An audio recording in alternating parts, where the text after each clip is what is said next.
সুপ্রিয় দর্শক, বিশ্ব সংযোগে আপনাদের স্বাগতম। কেমন আছেন আপনারা? বাংলাদেশের শীত যাই আবারও আসে। দেখেন না, আমরা কোট পরে আবার শার্ট পরে অনুষ্ঠান করি।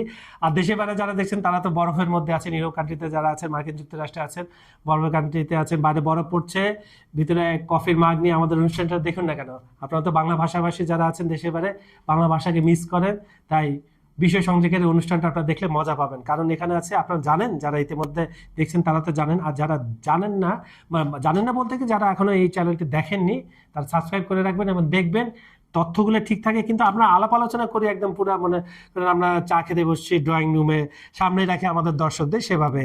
তো আমি ভাইয়ের সাথে কথা বলছিলাম, ভাইয়ের পরিচয়টা তো জানা দরকার। আমি যথারীতি আপনাদের সঙ্গে রয়েছি কাজল হায়দার, আমার সঙ্গে রয়েছে সিনিয়র সাংবাদিক বোরহানুদ্দিন। বোরহান ভাই, আমাদের এই বিশ্ব সংযোগের দর্শক এবং আমার তরফ থেকে আপনাকে স্বাগত জানাচ্ছি। দর্শককেও স্বাগত জানাচ্ছি, আপনাকেও ধন্যবাদ। ধন্যবাদ আপনাকে। আর সুপ্রিয় দর্শক, বারবার যে কথাটা বলি, আমাদের ভিডিওগুলো সম্পূর্ণ দেখে তারপর লাইক কমেন্ট ও শেয়ার করবেন। আর পৃথিবীর কোন প্রান্ত থেকে আমাদের অনুষ্ঠানটা আপনারা দেখছেন, আপনাদের মূল্যবান সময়টা বের করে সেটা আমাদের জানিয়ে দিন না কমেন্টে, আমরা কমেন্টে জানাবো।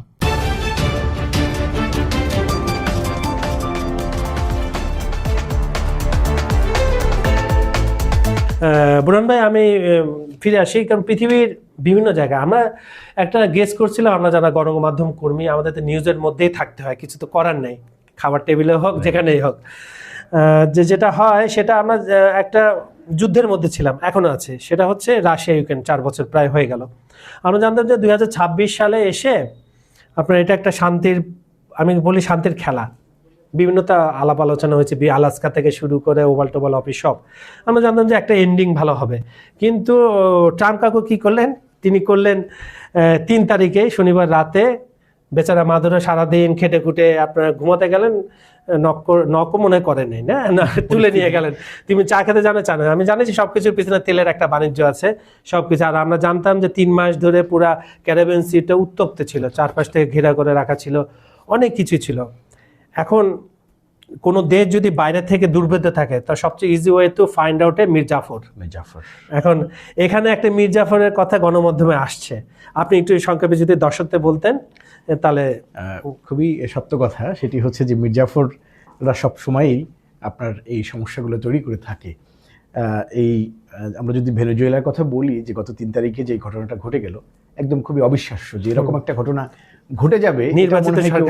নির্বাচিত সরকারের একজন প্রেসিডেন্ট তাকে কিভাবে তুলে নিয়ে গেল এবং নেয়ার পরে যে পরিস্থিতি, সেটা তো সবাই দেখেছি আমরা গণমাধ্যম কর্মী। কিন্তু মজার বিষয় হচ্ছে সেটি হলো যে এই দেশটির মধ্যে প্রশাসনের মধ্যে যে লোকজনগুলো ছিল শীর্ষ পদের, তারা অনেকেই এই ট্রাম্পকে, আপনার ভাষায় যদি বলি, ট্রাম্প কাকুকে খুব সহযোগিতা করে আসছিল। কোথায় হচ্ছে, কি হচ্ছে না হচ্ছে, 6 মাস ধরে তাকে ট্র্যাক করছে, মানে একদম খুঁটিনাটি কোথায় কি অবস্থা সবকিছু। সবচেয়ে বড় যেটা, সেটি হচ্ছে ওই দেশটির যে স্বরাষ্ট্রমন্ত্রী দায়িত্বে ছিলেন, অত্যন্ত প্রভাবশালী একজন মানুষ, আপনার দিওসদাদু কাবেলা। উনি যেই এটি করেছেন, সেটি হচ্ছে ওনার সঙ্গে দীর্ঘদিন ধরে এই ট্রাম্প প্রশাসনের সিআইএ বলেন বা যারা বলেন, তারা তাদের সঙ্গে একদম সংযোগ ছিল। এবং এই কাজটি মূলত ভেনেজুয়েলার এই যে প্রেসিডেন্টকে যে তুলে নেওয়া হলো, এই ক্ষেত্রে কিন্তু অনেক বড় একটা ভূমিকা রেখেছে। এটা আসলে ইতিহাসের বাকি আমরা যদি তাকাই, এরকম মীর জাফর পাবো, কিন্তু সবশেষ উদাহরণ বোধহয় এই ভেনেজুয়েলার স্বরাষ্ট্র। সেখানে কিন্তু ক্ষয়ক্ষতি হয়েছে। ক্ষয়ক্ষতি আপনি দেখেন, কিউবার সাথে তো তাদের ভালো সম্পর্ক, ফিদেল ক্যাস্ট্রো বলেন, মাদুরোর আগে যিনি ছিলেন, সবকিছু মিলে 40-এর উপরে সেনা নিহত হয়েছে কিউবান। মানে অযথা তারা জানটা দিল, আমার যেটা মনে হয়, একটা জীবনের মূল্য অনেক। এদিকে আপনার নেগোশিয়েট করে তার সেনাবাহিনী একটা দেখেন। এখন স্বৈর শাসকদের কি হয়, আমরা যেটা বলতে চাই না, আমরা লৌহমানবী বলি, যেটা বলি যে তারা যখন জনগণ থেকে বিচ্ছিন্ন হয়ে যায়, তখন ওই যে আইন শৃঙ্খলা বাহিনীর ইতে থাকে, তো কিন্তু তার তো থাকে টাকার উপরে, যে টাকা বেশি দেবে তার হয়ে কথা বলবে। এই ঘটনাটা কি এখানে ঘটলো কিনা? এইখানে এই ঘটনার বাইরে যেটা, আমি যদি একটু স্বরাষ্ট্রমন্ত্রী ওনার মধ্যেই থাকে, যে এই লোক কিন্তু আসলে এই যুক্তরাষ্ট্রের যে মাদকের বিষয়ে তার বিরুদ্ধে কিন্তু পুরস্কার ঘোষণা করা ছিল।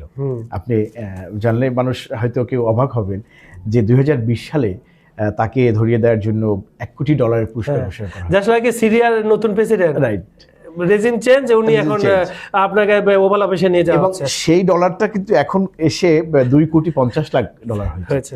অথচ আপনি মাদক এবং অস্ত্র নানা ধরনের অভিযোগ দিয়ে এই প্রেসিডেন্টকে তুলে নিয়ে গেলেন। তার যে স্বরাষ্ট্রমন্ত্রী সেও কিন্তু আপনার মানে ওই যে ওয়ান্টেড আসামি, তাকে আপনি রেখে দিলেন, কোনো কিছুই কিন্তু তার হয়নি।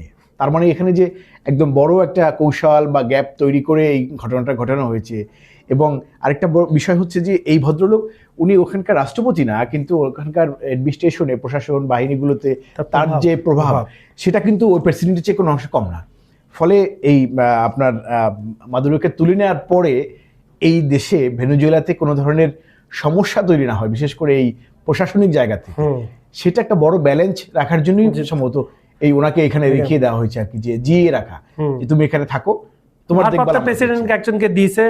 আবার এদিকে চালটা দেখেন আপনার মাচাদোকে কিন্তু দিল, মানে আপনি পলিসিগুলো দেখবেন, আমি কিন্তু এগুলো পজিটিভ হিসেবে দেখি। অনেকে মনে করে যে এগুলা কুটচাল, না রে ভাই, কুটচাল কি, আপনি কৌশলের বিরুদ্ধে কৌশল খেলেন না, আপনাকে কে মানা করছে? মাচাদোকে আগস্টে যখনই আপনার মাচাদোকে দেওয়া হলো নোবেল পুরস্কার, দেন ওই আমরা যারা গণমাধ্যমে আমরা কথা বলছিলাম যে এখন কিছু ভেনেজুয়েলা হয়ে যাবে, কিন্তু যেটা ট্রাম্প বললেন যে মাচাদো তো দেশে জনপ্রিয়তা নাই, মানে আপনি কথাটা শুনছেন তার, মানে এই ধরনের কথা। আবার ইরানে যে ঘটনাটা ঘটলো, আমরা জানি যে ইরান এবং ভেনেজুয়েলা একসাথে শুরু হয়েছে, একটা প্রকাশ্যে একটা অপ্রকাশ্যে। ইরানে এখন পর্যন্ত বিক্ষোভ চলছে, বিভিন্ন সংগঠন বলছে এতজন মারা গেছে, এতজন, ইন্টারনেট বন্ধ, খোলা, অনেক কিছু হচ্ছে, ইরান নিজস্ব ইন্টারনেট আনছে, এটাও সব কিছু আছে। আবার পেহেলভি, আমি পেহেলভির কথা সরি ইন্টারাপ্ট করলাম, যেহেতু সব একই সুতোয় গাঁথা। আপনার পেহেলভিকে আবার বললো যিনি নেতৃত্ব দিচ্ছেন এবারে, ট্রাম্প কি বললেন যে ইনি হয়তো অ্যাকসেপ্টেড নাও হতে পারেন ইরানিদের কাছে। তার মানে আপনি মার্কিন, এখন ট্রাম্প কিন্তু দুইটা দেশের রাষ্ট্রপ্রধান, টুইটারের মাধ্যমে ভেনেজুয়েলা ভাইস প্রেসিডেন্ট, এবং তিনি তার পররাষ্ট্রমন্ত্রীকেও কিন্তু কিউবার প্রেসিডেন্ট বানিয়ে দিয়েছেন। এটা হয়ে গেছে কি ট্রাম্পের এই জায়গায় চলে গেছে, মানে সে যখন যা খুশি করছেন, যা ভালো লাগছেন তাই করছেন, এবং সে বোধহয় আশপাশে অন্য কিছু আর তোয়াক্কা করার সুযোগ নাই, চিন্তা করার সুযোগ নেই। হ্যাঁ, তিনি তো বলেছেন আমরা পরাশক্তি, আমরা যা ইচ্ছা তাই করব। এই দিক থেকে আমি কিন্তু ট্রাম্পকে কেন পছন্দ করি জানেন, উনি হাইড রেখে কিছু বলেন না, উনি সেই গেমটা খেলেন না, হ্যাঁ রাখেন না, আমার আছে এই আছে এই আছে, আমি এই, তুমি পারলে আমাকে ঠেকাও। কিন্তু এই এটার কারণে তো বড় একটা সমালোচনার মুখেও কিন্তু তাকে সবসময় পড়তে হচ্ছে, এটা দেশের মধ্যে পড়তে হচ্ছে। এবং আপনি ইরানের কথা বললেন যে ইরানে কিন্তু এই ঘটনা, মানে যখন এবারের এই যে আক্রমণটা শুরু হলো, বিক্ষোভ হলো, যে এই পরিমাণ এত মানুষের বিক্ষোভ আসলে সাধারণত কিন্তু অনেক সময় হয়তো দেখা যায় না। কিন্তু আবার সিনারিও দেখেন, দিনের বেলা সরকার পক্ষে, রাতে বেলা এবং বেশি সংখ্যক বিরোধী দল, মানে একটা মাল্টি টাইপের ক্যারেক্টারের মধ্যে মানুষগুলো আছে। কিন্তু একটা সামগ্রিকভাবে যদি বলি যে এই ট্রাম্পের এই ধরনের স্টেপগুলো নেয়ার পরে কিন্তু বিশ্বব্যাপী সবার মধ্যে, আমরা যদি আমাদের দেশের কথা বলি, যে সবার মধ্যে একটা উদ্বেগ, উৎকণ্ঠা কিন্তু চলে আসে, এটা অস্বীকারের সুযোগ নেই।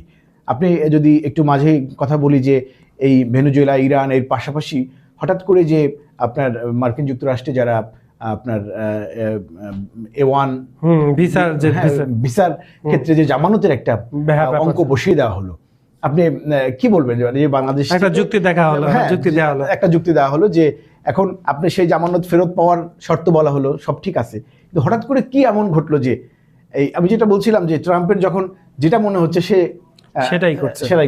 আচ্ছা, করার পিছনে হয় কি, ট্রাম্প প্রশাসন পিছিয়ে থাকে, ট্রাম্পকে সামনে রাখে। ট্রাম্পকে যেহেতু শোম্যান, সে একটু হাইলাইট হতে পছন্দ করে, শোম্যান যাকে বলে, শো স্টপার যাই বলেন না কেন। ভেনেজুয়েলার তেল, গ্যাস এবং রেয়ার আর্থ রয়েছে, তেলের প্রতি তাদের রিজার্ভ সৌদি আরবের চেয়েও বেশি, কিন্তু নিষেধাজ্ঞার কারণে 2019-এর পর থেকে তারা তুলতে পারে না।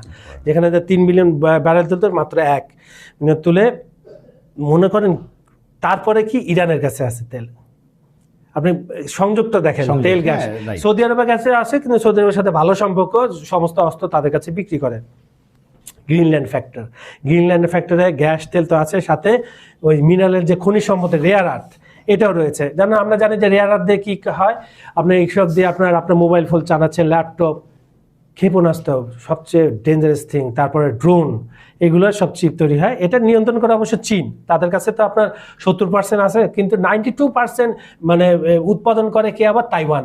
মানে আপনি দেখেন চীন, তাইওয়ান, ভেনেজুয়েলা, গ্রিনল্যান্ড, মানে পুরাটাই একটা রেল লাইনের মতো, কোনোদিন মিলবে না, কিন্তু ট্রাক কিন্তু বরাবর আছে। কিন্তু আপনি গ্রিনল্যান্ডের কথা যেটা বললেন, যে গ্রিনল্যান্ডের দখলে নেওয়ার জন্য যে তার যে আবার নতুন যে চেষ্টা, ওখানে ন্যাটো, সেই চেষ্টার মধ্যে আবার কি করলো যে এই যে তার মিত্র যে দেশগুলো গ্রিনল্যান্ড, বিশেষ করে ন্যাটোর মধ্যে এই 8টি দেশের আপনার শুল্ক বাড়িয়ে দিল, 10% করে দিল ফেব্রুয়ারি থেকে, আর এটা বেড়ে 25% হয়ে যাবে। তো এখন এখানেও কিন্তু সমালোচনা হচ্ছে, কিন্তু ওনার হয়তো মনে হয়েছে যে আমি এটা করি, এটা করলে আমার যে প্রভাব প্রতিপত্তিটা এবং মানে ডমিনেট করার যে একটা বিষয় থাকে, সেটা হয়তো চিন্তা করেই উনি বসিয়ে দিলেন। আরেকটা কথা, আপনার ওনার সবসময় অভিযোগ ইউরোপিয়ান, আমি একটু ইউরোপে আসি, কারণ হচ্ছে ইউরোপিয়ানদের অভিযোগ যে ইউরোপে এতদিন শুধু নিয়ে গেছে মার্কিন যুক্তরাষ্ট্র, this is the time Europe আমাদের সব ফেরত দেবে। এই জন্য তো ন্যাটো থেকে বের হয়ে যাওয়ার হুমকি দিচ্ছে 2027 সাল পর্যন্ত, বলছে তোমরা বাজেট বাড়াও, আমি আর খরচ করব না। এই জন্য আবার সে আবার প্রশংসিত হয়েছে দেশের মধ্যে। আপনি মনে একটা মানুষ কত ধরনের মাল্টিপোলার সে চালাচ্ছে, মানে এদিকেও চালাচ্ছে ওইদিকেও চালাচ্ছে, সবাইকে প্রশংসা করতে। এবং একটা দিকে আপনি মনে করেন এই যে মাইন্ডটা, তার যে মাথাটা, এই মাথাটার রিড করতে পেরেছে আবার পুতিনের কৌশল কি ছিল? ন্যাটোকে ভেঙে দেওয়া, হচ্ছেটা কি? তাই তো হচ্ছে। আপনার এখন কি আপনার কাছে মনে হয় না, আমি সংক্ষিপ্ত সেটা, এদের দুজনের মাঝে, এটা তো বেস্ট ফ্রেন্ড বলে, আবার বলে যে জিও পলিটিক্সে ফ্রেন্ড বলে কিছু নাই, শত্রু বলে কিছু নাই, নিজের স্বার্থ সবার আগে। এদের মধ্যে কি কোনো ডিল হয়েছে কিনা, যে বলছে ইউক্রেন আমি আর বাধা দেব? বেসিক্যালি কিন্তু ইউক্রেনে রাশিয়ার পক্ষে ট্রাম্পই কথা বলে অনেক সময়, আমরা দেখেছি, ভুরি প্রমাণ আছে। আর যেহেতু ভেনেজুয়েলার বন্ধু ছিল রাশিয়া এবং চীনের প্রচুর ইনভেস্টমেন্ট আছে, এগুলো যেন তুলে আনতে পারে, এই জন্য তারা চুপ ছিল কিনা। একে তো হাজার হাজার মাইল দূরে ভেনেজুয়েলা, কিন্তু তারপরে তো এই যুগে তো আগে থেকে ইকুইপমেন্ট পাঠানো যেত। আর সবচেয়ে যেদিন মাদুরাকে তুলে নেওয়া হলো, তার কিছুক্ষণ আগে কিন্তু চীনা প্রতিনিধি দলের সাথে তার একটা বৈঠক হয়েছে মাদুরা।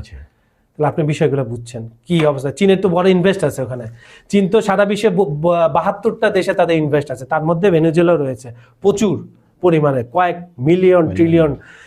আর রাশিয়ার তো ইকুইপমেন্ট আছে, মানে সেনাবাহিনী, অনেকে বলছে তারা সরিয়ে নিয়েছে আগে, আই ডোন্ট নো, এটা গণমাধ্যমে কিছু কিছু আসছে। একটা বিষয় তো আপনার এই 3 তারিখের এই প্রেসিডেন্টকে তুলে নেওয়ার পরে এই যে তেল নিয়ে যে তার যে চোখ, সেই চোখ কিন্তু বাস্তবায়ন শুরু হয়ে গেছে। মানে তেলের মানে এখন তুলে নিয়ে যাচ্ছে আপনার সাগর থেকে জাহাজে ক্যাপচার করে, মনের মতো করে তেল তুলছে, তেল নিয়ে যাচ্ছে। এবং সবার মধ্যে কিন্তু আলোচনা এটাই যে এই তেলটাই হচ্ছে তার সবচেয়ে বড় এটা নজরের জায়গা ছিল, এবং সেটা সে সাকসেস। এবং 50 বছরের রিজার্ভ তুলে করে আছে অলরেডি মার্কিন যুক্তরাষ্ট্র। টেক্সাসে যেখানে যেখানে তেল আছে এগুলো সিল করা আছে, জাস্ট খালি উঠাবে যখন সারা পৃথিবী ক্রাইসিস হবে তেলে। এই প্রক্রিয়াটা শুরু করে ফেলছে। পাশাপাশি ভেনেজুয়েলার যেটা আমরা বলছিলাম যে আপনার ওখানকার যাতে করে এই প্রশাসনিক বিশৃঙ্খলা, মানুষের মধ্যে অস্থিরতা বা ওই যে আপনার ভায়োলেন্সের জায়গাগুলো না হয়, সেই জন্য কিন্তু সে একদম কড়া নজরদারি রেখেছে। বিশেষ করে এই আমরা যে বিশ্বাসঘাতক যদি বলি যে এই স্বরাষ্ট্র মন্ত্রীর কথা বলছিলাম, কাবেলের কথা বলে, যাকে ভারপ্রাপ্ত প্রেসিডেন্ট দেওয়া হয়েছে, ভয়ও কিন্তু আছে যে এই স্বরাষ্ট্রমন্ত্রী শেষ পর্যন্ত আবার কোন চেয়ার পর্যন্ত যায় বা আবার জেলখানার ভিতরে যায় কিনা। মানে কোন ধরনের একটা কথা তো আছে, আমেরিকা যার বন্ধু হয় তার অন্য কোনো দরকার পড়ে না। ঘটনা হচ্ছে, আমরা অনেকে প্রশ্ন করেছিল কেন মাচাতোকে না দিয়ে ভারপ্রাপ্ত সেই রেজিমেন্ট মাদুরারি এই রেজিমেন্টের স্পিকারকে কেন দেওয়া হলো? কারণ হচ্ছে কন্ট্রোল রাখার জন্য। এবং কি সুন্দর চুক্তি ট্রাম্পের, দেখেন ভেনেজুয়েলার তেল তুলবে আমেরিকান কোম্পানি, এবং আমেরিকান বড় বড় কোম্পানির সাথে ট্রাম্প ইতিমধ্যে বৈঠকও করেছে। তারা নিশ্চয়তা চেয়েছে আমরা ইনভেস্ট তুলে আনতে পারবো কিনা। কিছু কিছু কোম্পানি ব্যাকফায়ার করছে, তাতে ট্রাম্পের কোনো যায় আসে না। তারপরে বলছে এই তেলটা আমেরিকা নেবে, বিক্রি করে এই শর্তে ভেনেজুয়েলাকে টাকা দেবে যে তাদের সকালে ঘুম থেকে ওঠার পর রাতে ঘুমোতে যাওয়ার পর্যন্ত যা যা জিনিস দরকার সব আমেরিকা থেকে কিনতে হবে, মেড ইন আমেরিকা। কিন্তু একটা বিষয় হচ্ছে যে আমরা মানে অনেক কিছুই বলি, একদম প্রথম যেদিন এই মাদুরোকে তুলে নেওয়া হলো, একটা দেশের ওই ঘটনায় মানুষ যেমন বিস্মিত হয়েছে, পাশাপাশি ওনাকে নেয়ার পরে যেই দৃশ্যগুলো মানুষ দেখেছে, এটা কিন্তু এক ধরনের, যদি বলি যে আপনি হিউম্যান রাইটসের কথা বলেন, কিন্তু আপনি যেই অ্যাক্টিভিটিসটা শো করলেন, এটা একটা প্রশ্নবিদ্ধ। এটা সবসময় হয়ে আসে, মানবাধিকার ওনা করলে ওনা হয় না, কিন্তু সারা বিশ্বের মানব তারা মানে যাকে বলে, এবং তার বিচার হবে হচ্ছে আমেরিকার যুক্তরাষ্ট্রের আইনে, হ্যাঁ, কারণ ওই যে আপনার নিউ ইয়র্কে একটা আদালতে তার বিরুদ্ধে মামলা হয়েছে। দেখ, শক্তি থাকলে তো অনেক কিছু দেখা যায়, কিন্তু দিন শেষে আপনি মনে করেন আপনি শক্তিটা প্রদর্শন করে মানুষের উপরে, তো আর মানুষ যদি না থাকে কার উপরে শক্তি প্রয়োগ করবে? তবে সামগ্রিকভাবে বললে কিন্তু এটা আসলে অন্য ক্ষমতা আজ সবকিছু অর্থনৈতিক বিষয় বাদ দিলেও, মানে আমি যে মার্কিন যুক্তরাষ্ট্রের প্রেসিডেন্ট, আমার এই শক্তিটা সারা বিশ্বকে জানানোটা এটাই হচ্ছে সবচেয়ে বড় একটা এই মুহূর্তের এই ধরনের হুমকি। তার মানে বেশি বেশি করে ওনাদের সাথে, কারণ ওনাদের তো নিজেদের ইকোনমি খারাপ, 2040-এ তাদের ইকোনমিতে ধস নামার একটা সম্ভাবনা আছে। তারা পৃথিবীর সবচেয়ে বেশি ঋণগ্রস্ত একটি দেশ। আমেরিকায় একটা শিশু যখন জন্মগ্রহণ করেন মাথার মধ্যে করের বোঝা নিয়ে জন্মগ্রহণ করেন, তা এগুলো তাকে মেকআপ দিতে হবে। আর তারা কিভাবে চলে? রিজার্ভ ব্যাংক থেকে। রিজার্ভ ব্যাংকে কি থাকে? সারা বিশ্বের টাকা থাকে। মানে মজার, হ্যাঁ, কিন্তু তেল তুলছো আর রিজার্ভের টাকা তুলছো, মানে এলাহি কাণ্ড। যাক, আমরা ট্রাম্প যতদিন আছে, আবার নভেম্বরে মিড ট্রাম্প নির্বাচন, হ্যাঁ, সে নিজেকে একটু টাফ দেখাতে যাচ্ছে অনেক কিছু। তা ট্রাম্পের ভালো কাজগুলো, আবার আমি ট্রাম্পের ভালো কাজ একটা বলে শেষ করি, সেটা হচ্ছে এই যে ইউক্রেন রাশিয়া যুদ্ধ। পৃথিবীতে তো অনেক আপনার সোশ্যাল মানুষ আছে, পৃথিবীতে অনেক সেকুলার মানুষ আছে, পৃথিবীতে সেই মানের মানুষ আছে, তারা তো কেউ যুদ্ধ বন্ধে এগিয়ে আসেনি। ট্রাম্পই বারবার ঝাঁপিয়ে পড়ছে, তার নিজের লাভবানের জন্য হোক বা যাই, সে তো আসছে সামনে, লাভের আলাপটাই কিন্তু ওই অর্থে আসে, কিন্তু কেউ তো আসেনি, সে তো ইনিশিয়েটিভ নিয়েছে। ওই ক্ষমতাটাও রাখে কিনা সবাই, সেটাই বড় বিষয়। সুপ্রিয় দর্শক, বিশ্ব সংযোগের আজকের অনুষ্ঠানটি আপনাদের কেমন লেগেছে অবশ্যই কমেন্টে জানাবেন। আমাদের ভিডিওগুলো সম্পূর্ণ দেখে লাইক, কমেন্ট ও শেয়ার করবেন। আরেকটি কথা, আপনারা পৃথিবীর কোন প্রান্ত থেকে দেখছেন, যে কোনো প্রান্ত থেকে দেখুন না কেন, আমাদেরকে কমেন্টে লিখে পাঠান কোথা থেকে আপনারা দেখছেন, নাম সহ। আমরা কমেন্ট সেকশনে পরবর্তীতে এগুলো আমরা আপনাদেরকে শোনাবো। আরেকটি কথা, প্রবাসী যে ভাই বোনেরা আছেন দেশের বাইরে, তারা আমাদের অনুষ্ঠানটা চারপাশে ছড়িয়ে দেন বাংলা ভাষাভাষীদের মধ্যে। আমরা জানি আমাদের আত্মীয় স্বজন থেকে শুরু করে প্রবাসী অনেক ভাই বোনেরা আছে যারা বাংলা ভাষাকে মিস করে, তারা ইউটিউবে আমাদের এই চ্যানেলটি দেখতে পারেন। আর এখানে আমরা আমাদের কথাবার্তা আপনারা মিলিয়ে দেখেন। আমরা এখানে অনুষ্ঠান করার আগে রিসার্চ করে বসে সর্বশ্রেষ্ঠ দেওয়ার চেষ্টা করি। অনুষ্ঠান শেষের পর অনেক কিছু আপডেটও হয়, পরবর্তী অনুষ্ঠানে ওটা আমরা দিয়ে দিই, কিন্তু তথ্যটা থাকে সঠিক। তারপরও মানুষ তো আমরা, ভুল হতে পারে, কোনো কিছু আপনাদের চোখে পড়লে অনুষ্ঠানটা আরও ভালো করার জন্য আপনারা আমাদেরকে সাজেস্ট করতে পারেন। আজ এখানে বিদায় নিচ্ছি, সবাই ভালো থাকবেন, সুস্থ থাকবেন, আর ট্রাম্প কাকু যা শুরু করছেন সবাই নিরাপদে থাকবেন। ধন্যবাদ সবাইকে।